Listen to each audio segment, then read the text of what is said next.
Hey YouTube world, what's going on? Mark here from TST Industries, and we are not in the garage today. We are outside and we have this beautiful green machine next to me, the all new 2023 Kawasaki ZX-4RR. Now we are in the US, this is the KRT edition, this is the premium RR model, but in Canada they do have a ZX-4R base that does not include the quick shifter and the auto blipper. And overseas they do have a ZX-25R and a ZX-25RR respectively. Now I have gone ahead and rode it to this location here, and I have to say, just my initial thoughts, it is a very, very well-refined machine. Kawasaki really did put it all out on the table, and I think everyone who rides this bike and owns this bike is going to be extremely pleased. Now, if you have a Ninja 400, you will know that this is a completely different model. We are not comparing apples to apples at that point. This is an inline 4 true super sport inspired machine. And the price does reflect that. You are looking at about 97K USD MSRP. So just out the door, you're probably looking at about $12,000 to $13,000. But I will just openly state that this is probably the best bang for your buck motorcycle. If you are taking into consideration everything that is installed, pre-installed on this machine, everything that this machine is capable of, and the rest of the market prices. Now we will go ahead and get into that, dive into a few different topics: ergonomics, pricing, features, the sound, how this bike handles. So we want to give you a quick glimpse of this bike. Obviously we have gone ahead and done a few upgrades already, mainly and only cosmetic things like our Nexus front turn signals, a fender eliminator on the rear, and an integrated tail light. We do have a lot more products in the works. Be sure to check out our product showcase video where I highlight everything we already have and some projects we have in the works, no pun intended.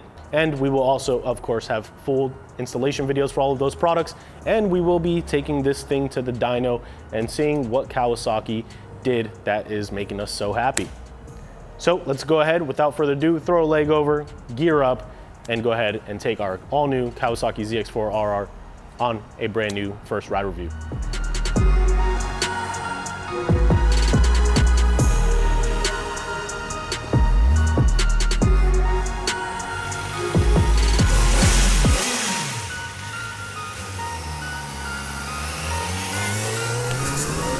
All right, so here we are on the all-new 2023 Kawasaki ZX-4RR.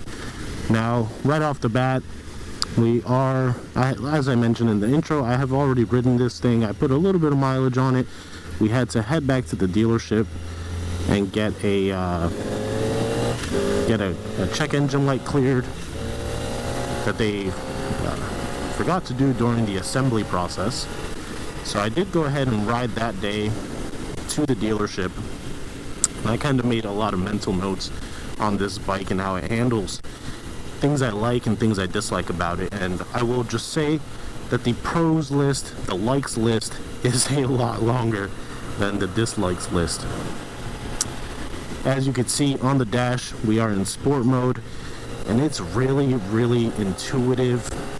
It seems like the throttle response is a lot more responsive in sport mode. But if you do want to go ahead and change the riding modes, as long as the throttle is cut 100%, you hold down the down button right here below the lap button, and you can actually toggle between sport mode, road mode, rain mode, and then in a true customizable rider mode.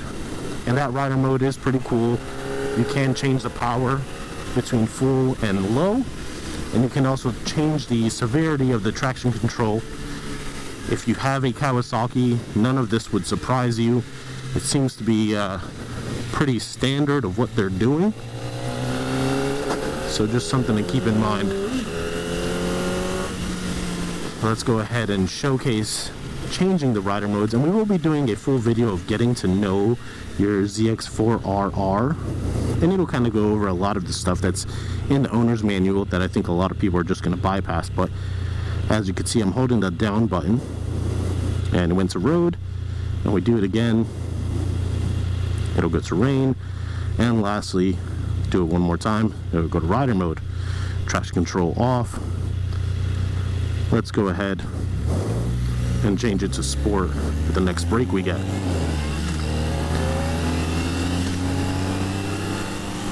Now, shifting on this machine is lovely.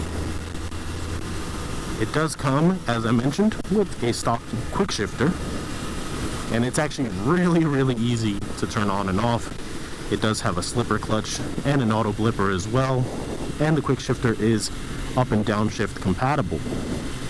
So you're not just going up, you're not just going down, you can do both.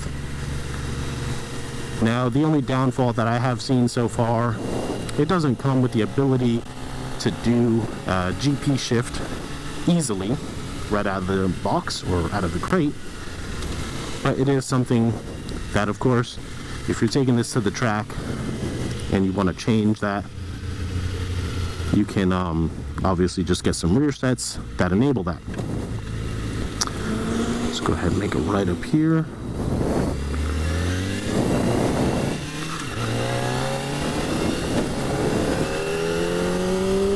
And I don't know how well you can see or hear this, but the inline 4 of this thing, even though it's a 400cc machine, the sound of the inline 4 is undisputed. Now, if you've watched any of our previous videos, you know I'm a big fan of the MT-07. I think that CP2 motor is bulletproof. It's unbeaten. The full lineup of that Yamaha offers with the MT-07, the R7, and the XSR 700, and now the Tenere 700, is something to admire. It does show the reliability of that motor. Oof, this bike is just feels so good. But the sound of an inline 4, the performance of an inline 4, I once again feel like I'm on a true sport bike, and it's something I've missed ever since I got off of true sport bikes. But this is a winning recipe so far. I'm very pleased with what Kawasaki has done. I think that they really did show the world what they're capable of and that they're gunning for the top spot. And unless other manufacturers get in line with a small displacement inline 4 motorcycle, super sport styled, I don't think any bike is going to dethrone this. And in fact, I would go as far to say that I believe this bike is going to hurt a lot of feelings on the track, especially some R7 and RS660 owners' feelings. Now, obviously, this is a completely different, as I mentioned, different bike from the Ninja 400, and the price does reflect that. But I still do believe, and maybe it's a hot take, maybe I'm going out on a limb here, but I think that this is the best bang for your buck motorcycle. I think it is in the top 3 most valuable sport bike purchases that you can make when you take into consideration just what you're getting with this bike, what it's capable of, and what you can do with it. And the get up and go is definitely there. I was in 6th gear and it moves. Now, it is important to note, I do have shift lights. I have not changed those. We did do some cosmetic upgrades, as I already mentioned, but we can switch back this way. But we have not done any customization as far as performance, power, or changing any of the dash features, which is a big thing that we will showcase in the Getting to Know Your ZX-4RR video. But you can go ahead and change those shift lights. As you can see, 5 is flashing, 4 is flashing, and it starts at a slow flash and then it goes up rapidly when you should shift.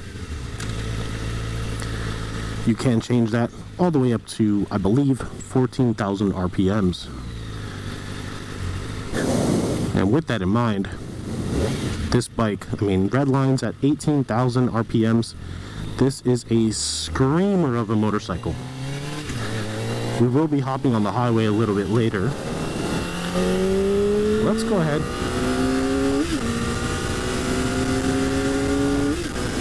Wow. Again, you can't beat the sound of an inline 4, and this thing proves that even in its small displacement size, it is a very well-rounded machine.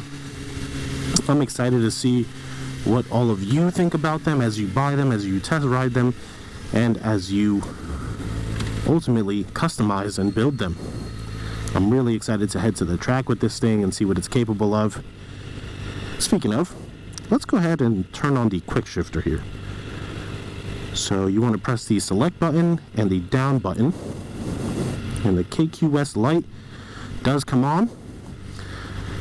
And let's go ahead and hold this left one, and it does change the display to a white background. I do like that customization. Kind of makes the bike feel more like yours. So now with the Kawasaki quick shifter on, as you can see here, the KQS, let's go ahead and see what that's like. Again, it does have the auto blipper, slipper clutch. I mean, it's should be pretty seamless if it's anything like the ZX-4RR or ZX-6R and the ZX-10R. Speaking of the ZX-6R, ooh, that's nice. That is, oh yeah, that's the one.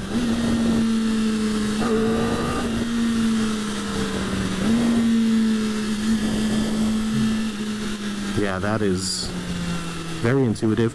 And the eco light is still flashing even though we're above the shift point. I'm curious to see and read about how that plays into your riding. I think it's purely based off of throttle response and the opening, but we'll see about that. But that quick shifter is very, very nice. Braking is very solid. The seat is actually pretty comfortable for what it is. The ergonomics, I will say that forgot that the quick shifter was on. I will say that this bike does feel like you're sitting in it rather than on it. So the ergonomics do remind me of the Ninja 400. We do have clip-ons that honestly sit kind of high, but then you consider the fairings and everything around it. You know, you got to take that into consideration. Now back to the ZX-6R. A lot of people scoffed at the price of this, and rightfully so. It is a tough pill to swallow at $9,600 MSRP. Now with the scarcity of these bikes and dealership markups, you know, the times we're living in, I wouldn't be surprised if some dealers are getting away with charging over $13,000 for this machine. But if you are comparing apples to apples, as we always should, if you look at a ZX-6R KRT edition with ABS, MSRP on that is $11,999. So that's an easily a possibly $15,000 motorcycle out the door. And it doesn't have the dash. This display that Kawasaki has introduced, it does have Bluetooth connectivity. So you can connect to your phone and adjust the dash settings and your bike settings, like the RPM lights, shift light.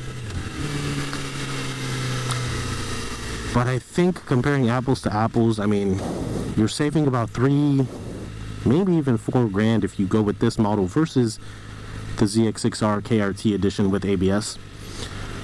And I think you'll have a lot more fun on this machine. This is a completely capable bike for everyday riding and the everyday track goer. I'm a firm believer that, and this is going to hurt some feelings, but I'm a firm believer that leader bikes and anything above that, as far as inline fours go, they're not needed on public roads. Now, I'm as big of a fan as anyone of the R1 or the Gixxer 1000, and especially of the ZX-10R. But it's just a fact. There is no reason why anyone on a public road needs to go 200 miles an hour.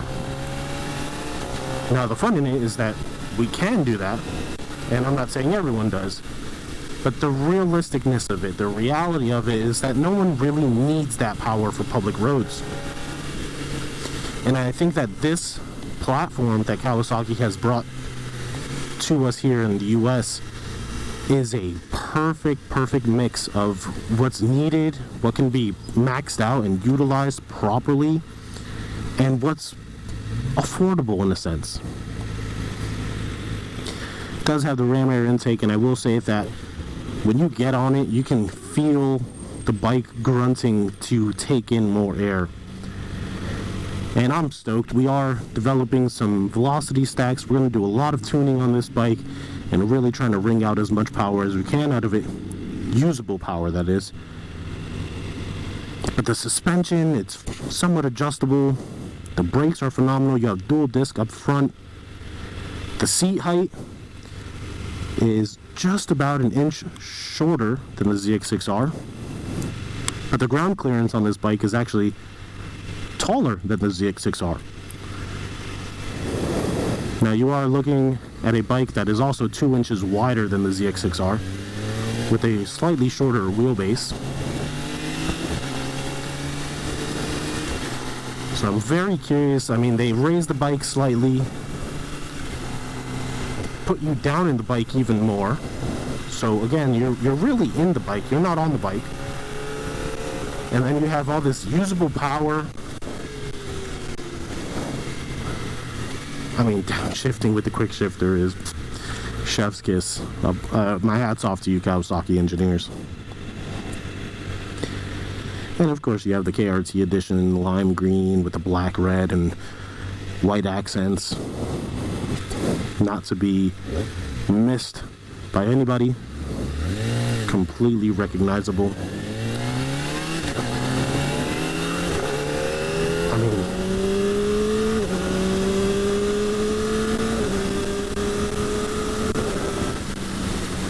seamless, buttery smooth, buttery smooth. I'm very, very pleased with this bike. I think you all are too. Now we are, as I mentioned, we're going to take it on the highway and see how this bike handles at highway-like speeds, you know, 70, 65 and up. It is a screamer of a bike, as I mentioned, so I'm anticipating at, you know, 70 miles an hour, you're probably going to be sitting around that 75 to 8,000 RPM range in 6th gear. So it's going to scream a little bit, and with an aftermarket exhaust, like a Graves system or a Yoshimura system, this thing is really going to make some noise. And that excites me. It does excite me quite a bit.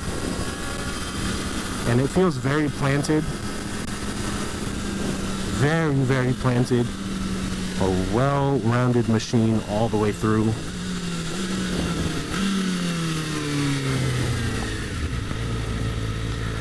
The mirrors are great, the stock mirrors. And if you're going to the track, you ditch those. We've got some mirror block-offs. Levers, they are somewhat adjustable with 5 positions, but they don't feel terrible. They're a little long, but they don't feel terrible. The clutch, the friction zone is a little backed out, as typical with some Kawasaki's, but it's not super far off. Let's go ahead and actually make a right here.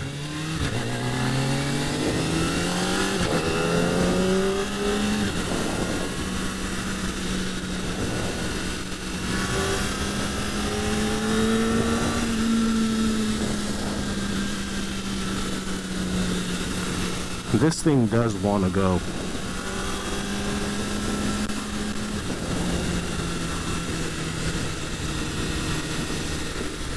As these bikes get out into the public, I'm very, very curious on what other people... What are you doing here, guy?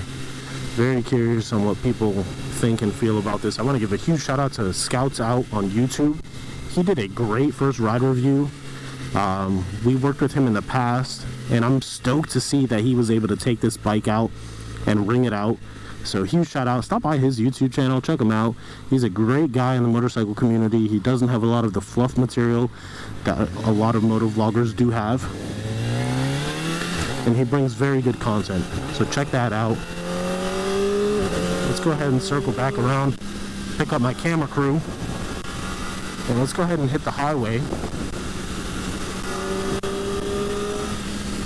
and show you all what this bike looks like handling at about 75 to 80 miles an hour. Alright, so here we are. Ooh, nice little Stingray next to me. So honestly, it's not too bad. The wind isn't terrible because of the improved aerodynamics on this bike compared to, say, the Ninja 400. Oh, beautiful. Compared to, say, the Ninja 400, this actually feels very, very firm in its place on the highway. even with cars around me, got a big RV up there, throwing some wind around, I don't feel lost. I don't feel like overwhelmed or like I shouldn't be on the highway right now. And I have felt that way on other bikes. Here we are going 80. We're at about 8,000 RPMs, so that's not too bad. I think with some gearing changes, and changing that shift point just for the light not flashing constantly, I think that this is a pretty well-rounded bike, and even so on the highway. So I can imagine on the track this thing is really going to be having a lot of fun. Now let's see, if I scoot back all the way, going to a somewhat full tuck. Oh, that's nice. It feels very intuitive. It feels very natural to be in a tuck position on this bike. I don't feel like I'm straining my neck in any means. And I think with a taller windscreen, like a double bubble or something along those lines, this bike would really, I mean, it could improve the aerodynamics quite a bit with something as simple as a windscreen, some rear sets, putting your feet a little higher if you find the need, and maybe adjusting the clip-ons a little bit. I mean, they don't feel terrible. I think the angle is actually pretty nice. Brake lever and clutch lever are right there. I would say this bike is a win. And yeah, let's go ahead and head back to the shop and call it a day. Whew, boy, was that a fun one. Now, before we go, a few final thoughts I have on this all-new ZX-4RR by Kawasaki. Now, if you didn't already tell from the first ride review, I really do love this bike. I think it is a great offering by Kawasaki with a small displacement inline 4. It really is in a class of its own. And unless some of the other manufacturers can get on board with a model like this, I think that this model is going to run the gauntlet for some time. Now, obviously, they do have the base 4R model in Canada, our neighbors up north, and overseas they do have the ZX-25R and ZX-25RR, which respectively mimic these bikes at even smaller displacement. So if you have one of those bikes, check in, drop a comment down below, let us know your location and your thoughts on the bike you own. If you have a base 4R, we want to hear from you. Would you go back and buy the double R if you had the knowledge that you have of the single R now? Personally, I think that this is probably one of the best bang for your buck motorcycles once you take into consideration everything that it includes, the price of which it sits at, and then some of the competition. Again, we do have to compare the same to the same, so keep that in mind when you are shopping. If you have a Ninja 400 and you're looking to upgrade to something a little bit peppier and a little bit more responsive, this may be the bike for you. It gives you that power and that feel of a super sport without the thumpiness that the Ninja 400 brings, or any single or twin cylinder motorcycle. So I really do think that this is probably the most well-rounded, low displacement motorcycles on the market, and I'm really excited to see where Kawasaki takes this and where you ride this. So be sure to leave us a comment down below, let us know your thoughts, what you'd like to see from us. It is a little bit of a pig at 415 pounds, so keep that in mind. It is not a super light bike, but we will contribute that to the frame. I think if you're looking to take this on the track, you can do some work to this model to lighten up the load. And with the low seat height and the higher ground clearance, I really do think that Kawasaki hit the nail on the head with this beautiful, beautiful ZX-4RR. So with that, we are going to head out. We've got a ton more videos coming out on this model. We have some dyno videos coming out. We're going to do some base tuning and then some advanced tuning, show you guys where this bike sits. We're also going to be doing some exhaust sound comparisons. So if you want to know how an exhaust sounds on this bike, be sure to subscribe to our YouTube channel and hit that notification bell. We will also be running this thing on the track, doing some testing as we continue to develop products more than what we already have on our website. We will be doing some testing and showing you all any numbers that we are able to develop as we work on some race spec products. And lastly, don't forget to stop by our social media pages, Facebook, Instagram, Twitter, all username TST Industries. If you haven't already, check out our website, tstindustries.com, to check out parts we have for your bike, whether it's ZX-4RR or any other model that may be sitting in your garage. And be sure to stay tuned. We've got a ton of merch coming out. I'm really excited. Our merch department here has really been getting on the ball. We've got some exciting things coming like garage mats for your bike so that you can rep TST even when you're not riding. We've got some of the most comfy shirts on the market, and I've heard that from various sources, including myself. And we've also got some garage banners, keychains, hats, a ton of stuff. So be sure to stop by our website. Link is in the description below. This has been Mark from TST Industries, and we will catch you all next time.